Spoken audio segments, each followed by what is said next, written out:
भारताला ऐतिहासिक पौराणिक वारसा लाभलेला आहे आणि हा वारसा आज 21व्या शतकानंतरही जोपासल्या जात आहे। तेवढ्या श्रद्धेनं तो वारसा जोपासला जात आहे। आज आपण भंडाऱ्याच्या पवनी येथील वैजेश्वर मंदिर परिसरामध्ये आहोत। इथे बघू शकतो ऋषी पंचमी निमित्त इथे ही भाविकांची विशेषतः महिला भाविकांची इथे गर्दी बघायला मिळतात। भंडारा या पूर्व विदर्भातच नाही तर विदर्भाच्या कान्या कोपऱ्यातून ही भाविक इथे आलेली आहे आणि आज अगदी भल्या पहाटेच भाविकांनी या वैजेश्वर घाटावर पवित्र स्नान केलं आणि इथे स्वयंपाक करीत आहेत। एक ऋषी मुनींची आठवण म्हणून हा स्वयंपाक करण्यात येतोय।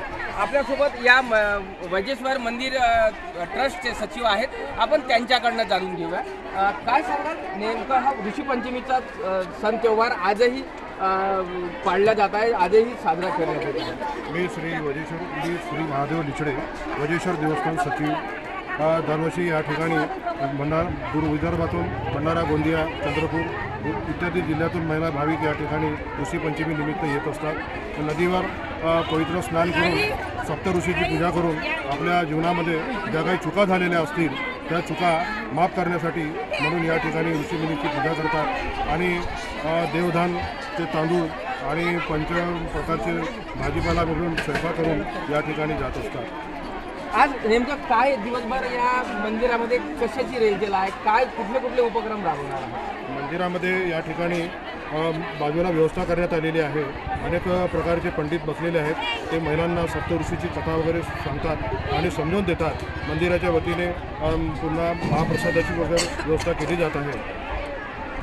निश्चितच यासोबतच इथे करण्यात येतले असलेल्या स्वयंपाकाची माहिती, नेमकं स्वयंपाक कशासाठी केला जातो याची एक माहिती आपण जाणून घेऊया।